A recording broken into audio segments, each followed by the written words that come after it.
everybody. Welcome to another edition of Love Amplified. Great for you to join us. I've got another one of those different ones today. I'm doing an interview with Tivania. For those of you who don't know, Tivania completed OSW, and today she's just told me is her 6th year anniversary after completing the workshop. But she's also an author. She's written a book. The book is called Girl on Fire, and maybe we'll even talk a little bit about that just now. So Tivania, welcome to my studio. It's quite innovative. Thank you so much for inviting me. Well, in these times we have to do what we have to do. Absolutely, I'm excited for the chat. Cool. So it's been 6 years since you completed OSW. I'm sure a lot of people out there know your story, but just very briefly, what got you to OSW in the first place? So, I'm sure you can remember the state I was in when I got there. I had a failed suicide attempt on the Wednesday.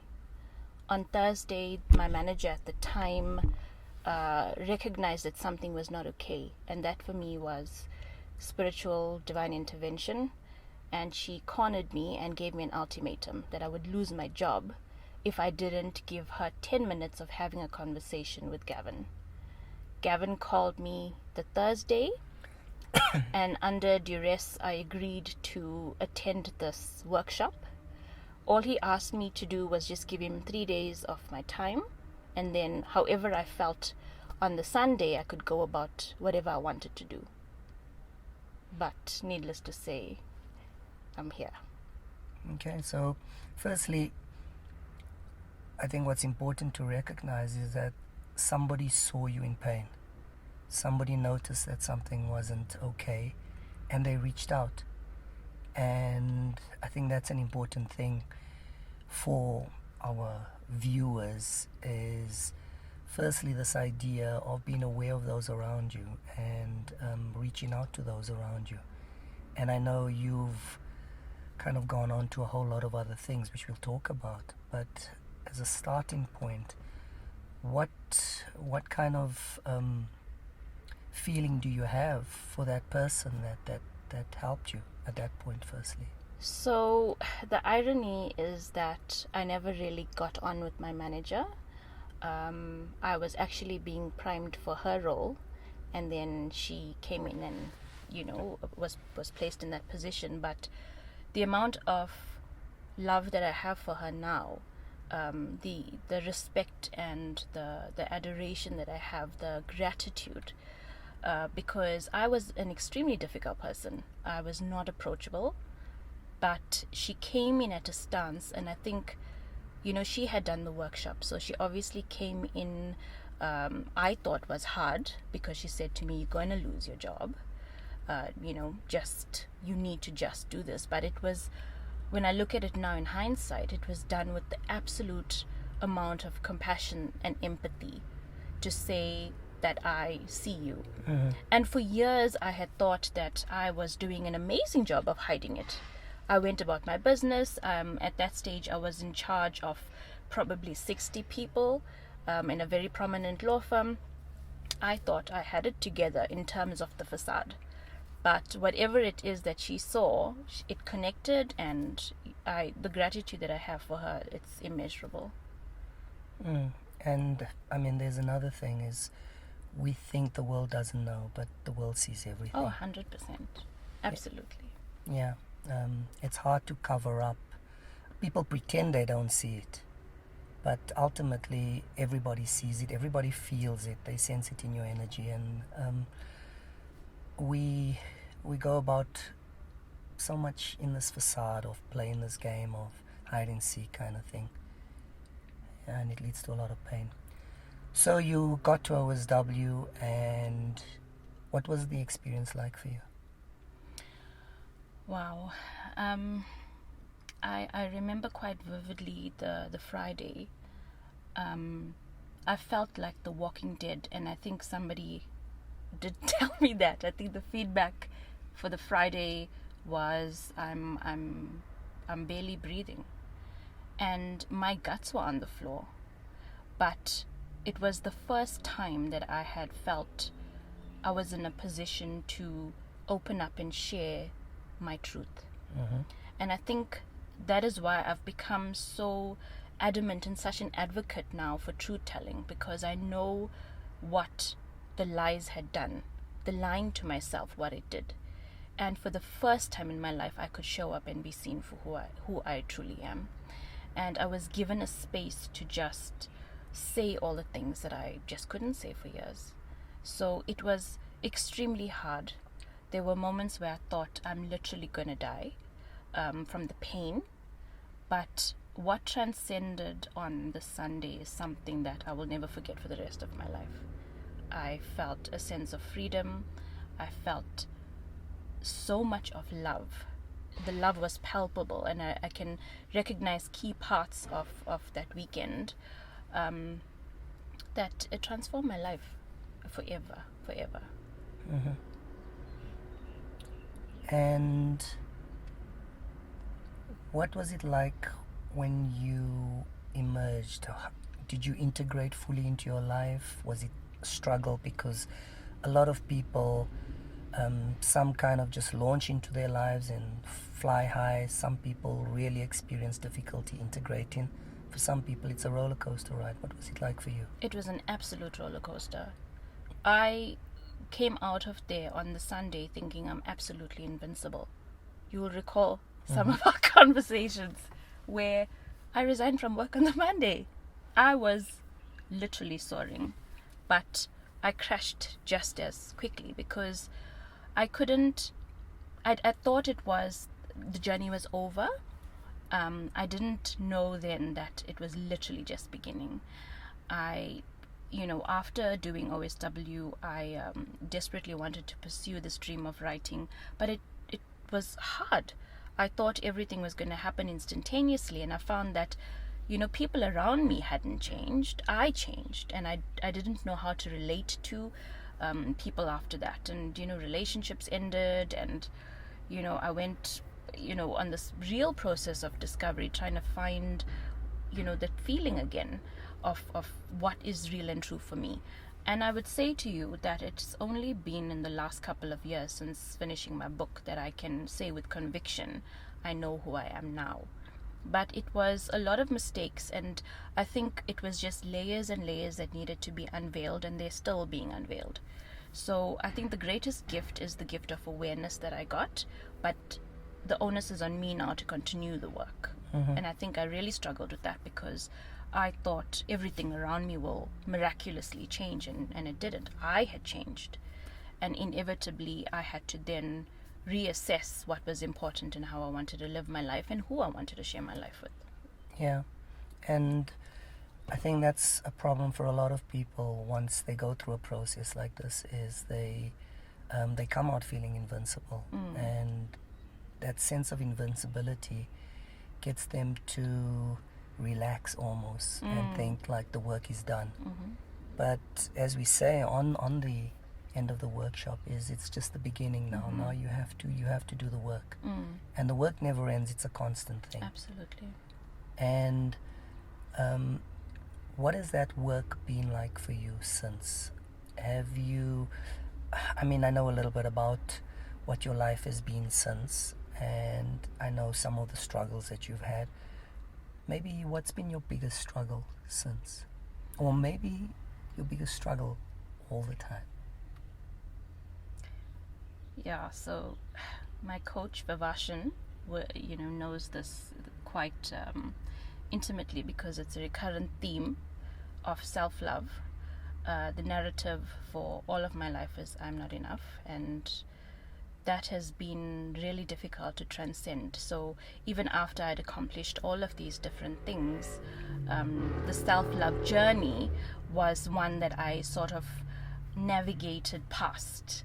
I had undermined the importance of it, and I think that struggle to find a relationship and keep it, that has been my thing for a long time, because I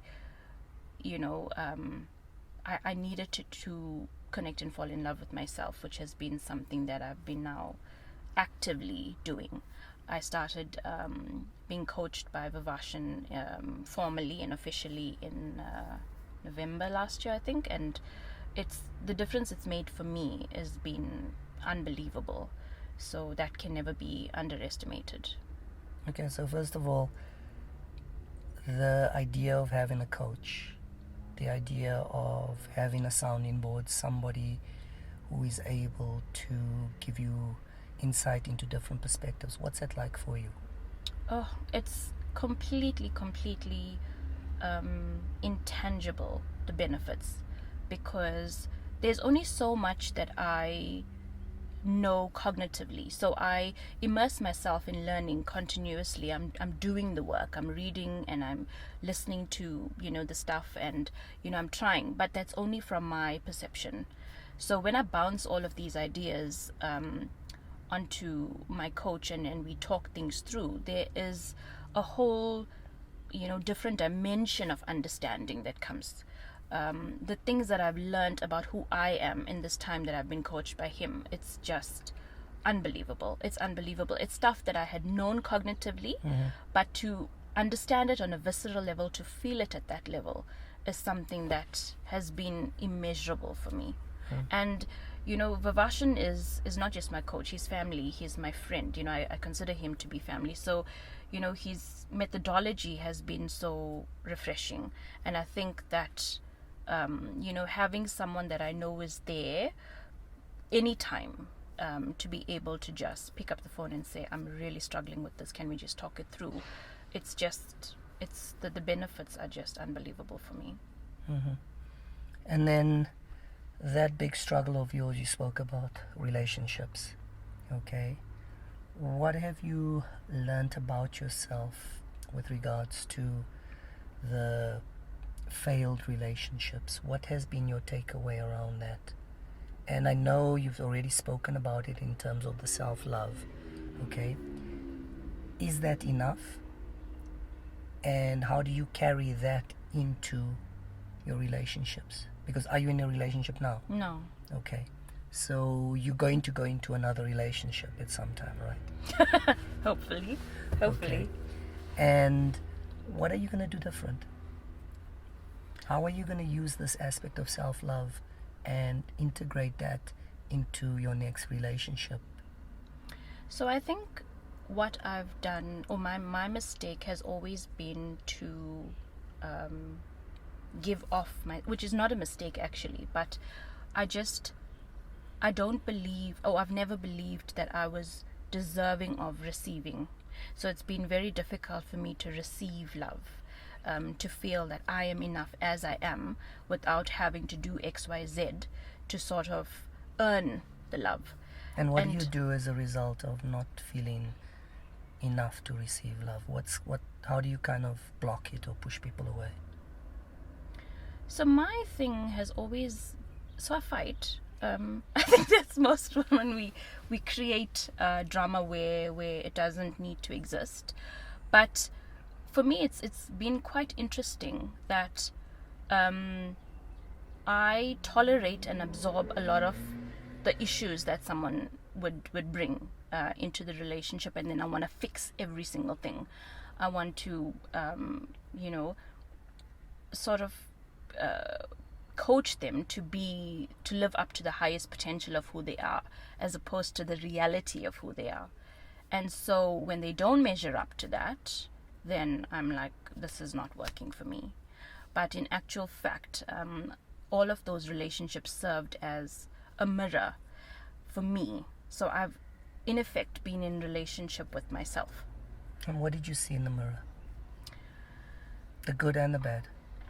Yeah, the bad is bad. It's well, what? Fucking bad. So it's this idea of perfection, of wanting, you needing to be perfect. Yes. So you'd know that I've been divorced twice, and that hangs over my head, or it used to, not anymore. And I felt like I didn't deserve to have love and adoration and respect. I felt that I needed to sort of earn the right to be loved, because I've had this 2 failures, and it's something, the shame it was on my back all of the time. So it was something that I really struggled with, and it's only been in the last, I would say, maybe 9 months that I've managed to transcend that, where I feel like, all of that story has made me become this woman, and I'm supremely proud of her. Do you feel enough? More than. Okay. And do you think it's sustainable? Do you think there's still work that needs to be done there? Oh, for sure there's still work that needs to be done.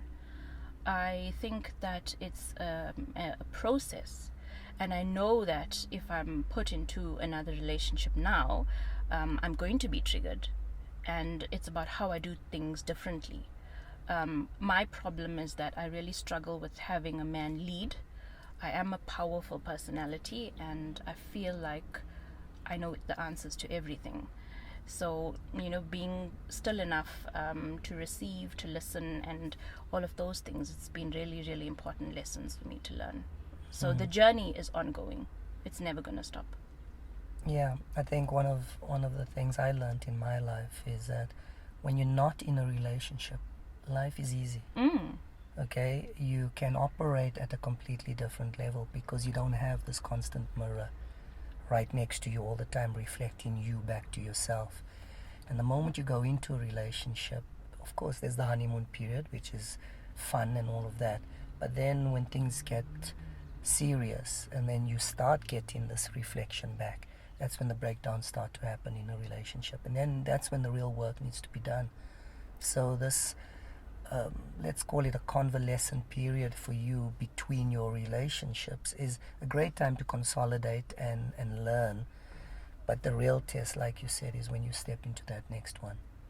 So I think, I've had comments before from people that are close to me that I just go, from one relationship to another, which is, yes, it's true. But I think, my relationships, I actually don't look at them as failures anymore. They've served me so well, even the really difficult ones. It has served me because it has revealed one more thing about myself that I need to learn, one more thing that needs healing, another part of me that I need to look at. It brings all of the stuff. And as you say, I do the work in between the relationships, but, it's only when you are in that kind of intimate connection with someone that you learn, another side of you. And so I don't look at those relationships as failures. I actually believe that they really worked for my highest good. And I think going forward, if I have to get into another relationship now, what I would do differently is be in service of the relationship. And I think that is something that's been very key, because we have this idea that, we're supposed to, what are we getting out of the relationship? But for me now, it's about what I'm prepared to give. So what does that mean, being in service of a relationship? So it means operating from my heart and not from my ego, because my ego trips me up. If my partner has to ignore me, I'm creating a whole story about it. Whereas now I feel like I've learned enough to understand that, not everything is about me. Not everything is about my pain. I don't need to create a whole story or narrative around it, which I used to do all the time. I'm not enough, he's cheating, the normal things that women say. So I think now it's just about, giving someone the benefit and divorcing myself, metaphorically, from their story and not taking ownership of any of that. Okay. So let's take another step back here. How did you become you? And I'm talking the person sitting right here. You've spoken a lot about the last couple of years with the OSW and all of that, but what has been the main themes in your life that have shaped the person, and who's been the biggest influences for you? That's quite a difficult question. I've always had a sense of not belonging, and quite honestly, I didn't know who I was for the longest time. I had no idea. What did it feel like to not belong? Well, it was really difficult. I think it was the reason that I was depressed for so many years. There was just some feeling in me that I can't articulate now, even about the fact that I just felt like I didn't know where I fitted in the world, because I just felt so different. I didn't think conventionally, and I didn't want to the things that everyone else around me found fascinating. It didn't interest me at all. I was just completely different. And I've said it. I've said it a million times in lots of my interviews and even in my book, that I found my home and my place with the Soul Institute, because that is where I felt most comfortable, most authentic. And you and Gavin are the ones that have been pivotal in terms of changing who I am and revealing myself to me. Okay. So, where to from here for you now? Where are you right now at this point in time, and where are you moving to?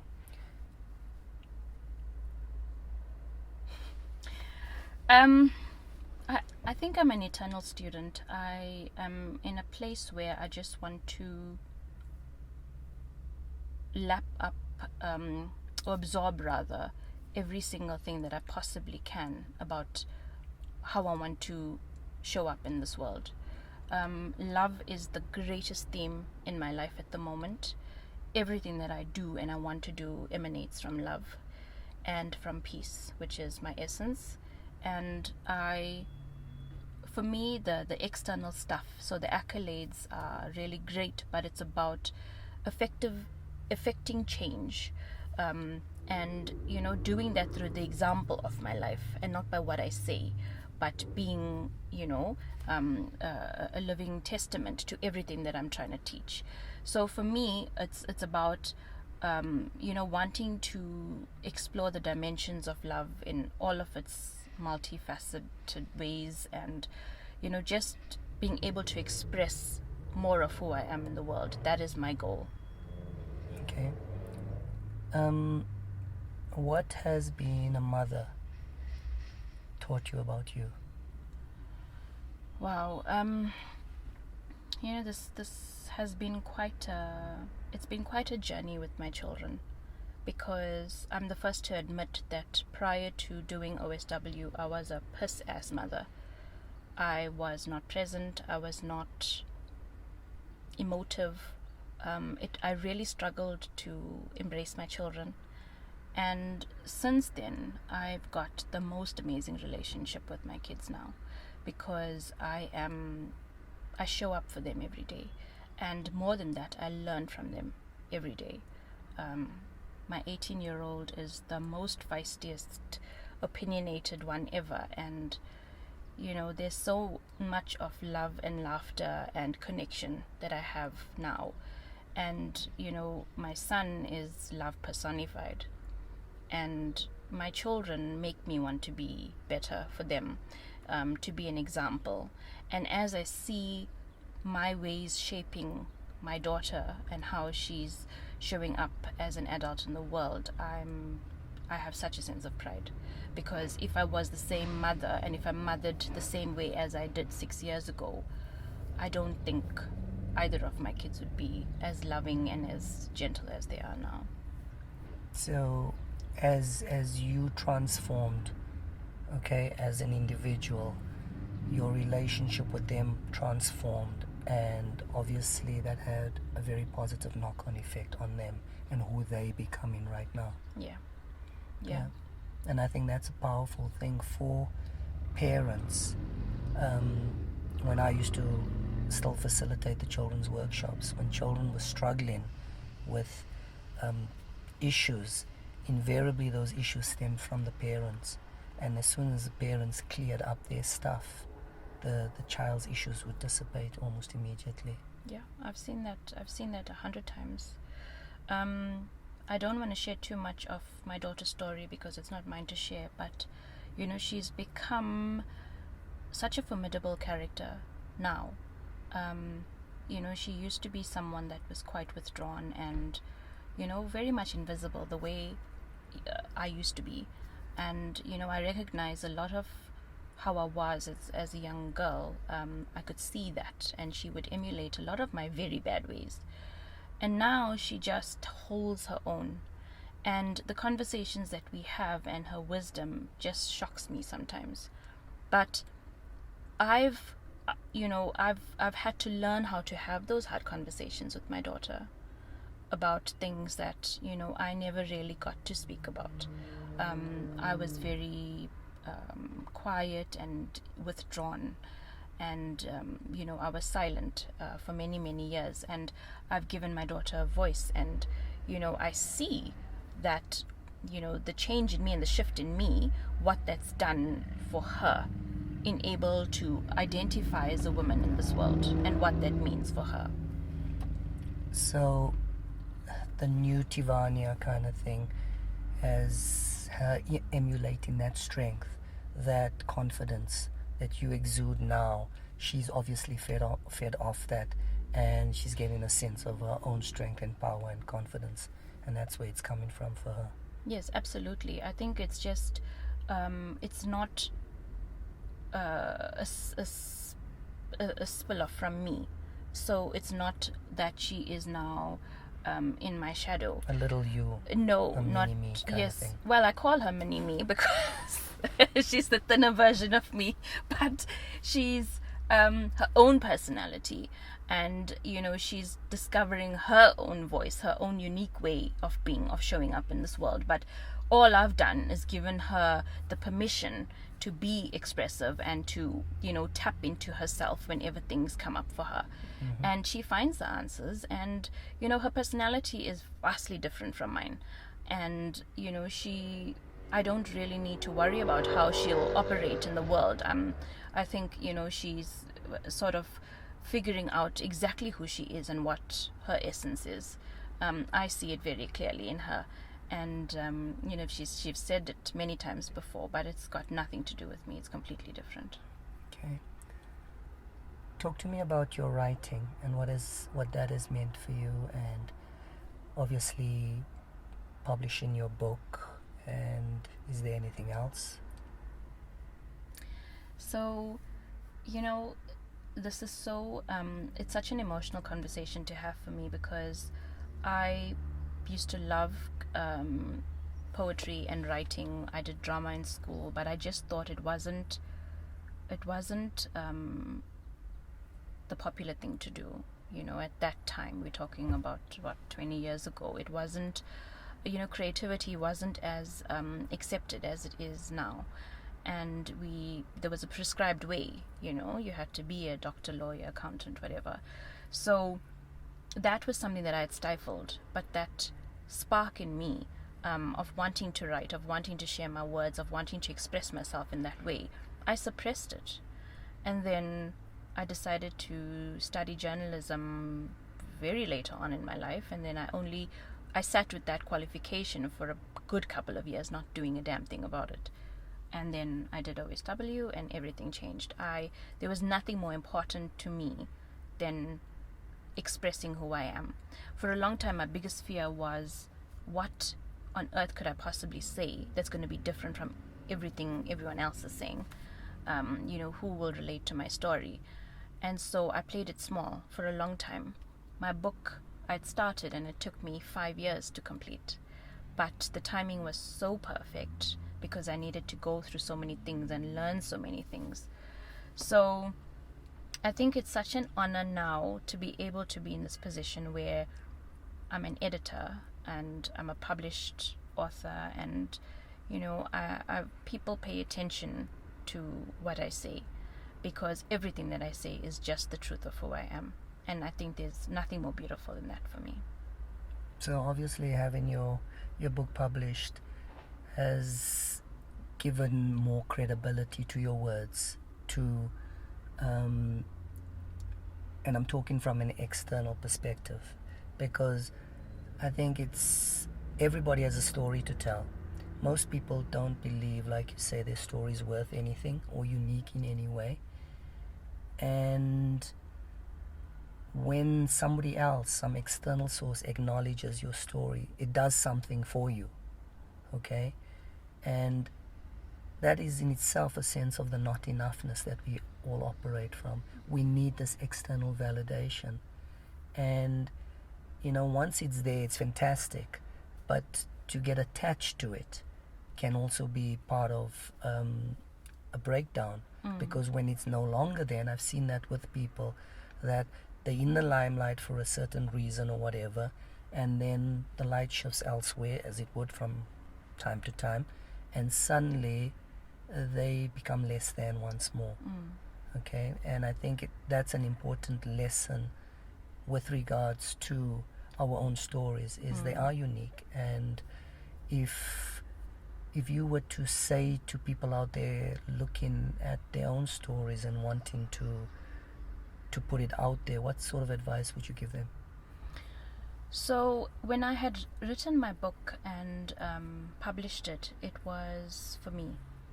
That was my intention. It was to honor me.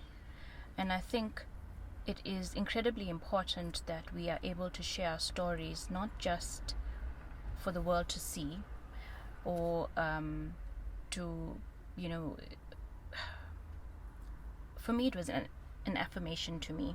It was a way to say, this has been my journey, and I'm proud of it, and I'm proud of the woman that I've become. So I do get absorbed in the external stuff. It's natural, because I think my book is so very deeply personal, and there was a lot of stuff that I had shared about my life. And I think the important thing for people to recognize is that the story is always and ever about you. It's not about how it's perceived, it's not about how it's received. It's literally to just say, this is my life, and I'm proud of it. I'm proud of the journey, and I'm proud of who I'm becoming. So that next chapter, is that in the works? Is there something else coming up? So at the moment, no. I think I'm actually quite excited about what I want to create for the future in terms of how my life is going to map out, and then who knows what will emanate from there. I want to get into different channels to spread the same message, so I'm hoping that picks up in terms of a book, another book, or a sequel. I don't know. Okay, maybe more has to happen in your life for you to carry on. Yeah, I think I've had enough. Since the publishing of my book, there's been a lot of stuff that's happened. So yeah, that's worthy of yet a sequel to that. But I think right now I'm just wanting to remain curious. I'm wanting to be open to see what life has to give without necessarily documenting it. I just want to be present and participate in what's going on every day in my life, and see what comes up from there. Okay, so maybe just as a last kind of finish off here, you've been around for a while, you've learned a lot, you've acquired wisdom, you failed a couple of times. What has all of that taught you, and how would you like to give that over to somebody watching here? What words of wisdom would you like to impart about life, love, relationships, whatever? What's your message? I think my message has always been about honoring your truth and being able to articulate that, and speaking, owning, and living your truth, because from there everything shifts in your life. So for me, the most important thing right now is love. Love is everything, and it is not in the conventional sense of being in a relationship. It's about giving off love, operating from love, being love, and everything that I do now comes from that space, which includes, for me, consciously choosing life every day, consciously being alive every day, and choosing aliveness from that woman of 6 years ago that was wanting to die every single day. So when I accepted, confronted, and owned my truth, did all of these shifts happen in my life that has changed my life in ways that I couldn't even dream of 6 years ago. I never expected my life to be this way, the way that it is right now, or to be this woman that I am right now. So just something came up for me because in the last couple of weeks I've had a number of people reach out to me based on the work that I do who are struggling, especially with this lockdown and with being alone, and a lot of them contemplating suicide. A lot of them are really hanging on a very thin thread at the moment. What do you want to say to them, because you've been there? It's, I think the hardest part when you're in that pit of despair is to truly believe that hope and faith exists. To believe that you do have the inherent strength. It's really difficult. I think, again, I'm going to go back to truth telling and being able to reach out to someone to say, I'm not coping, is the biggest act of courage. And we don't give people permission enough to do that. We think it's a sign of weakness, especially in men, and we struggle silently. People struggle silently, and this lockdown has been incredibly difficult for people that are alone. My advice would be to just, be brave enough and courageous enough to reach out to someone, even if it's a stranger, to say, I'm not coping, I need help. That for me is the first step, and you will be surprised at the amount of connection and love that's available, the amount of support. I personally didn't feel like I had any support available, and when I realized how much of it is available, it changed my life. Awesome. So having kind of been along on your journey from about 6 years ago when I first met you to the person I see sitting in front of me now, it makes me feel really good to see your transformation and to see how much you add value to the world and to people around you. And the fact that you've put a book out there that's inspiring, that you have a story that's inspiring, and that you are a present parent is so important for me. So I just want to acknowledge you for that and applaud you for your courage in taking that step and in taking your message out there in a beautiful way. Thank you. That's really beautiful to hear. I appreciate it. Cool. Thank you. Great. So thank you, Tivania. It was wonderful chatting with you, and I'm sure I'll have a lot more coming up in the future, more chats even with you. Thank you. Thank you everybody for tuning in, and I'll chat to you tomorrow. Cheers for now.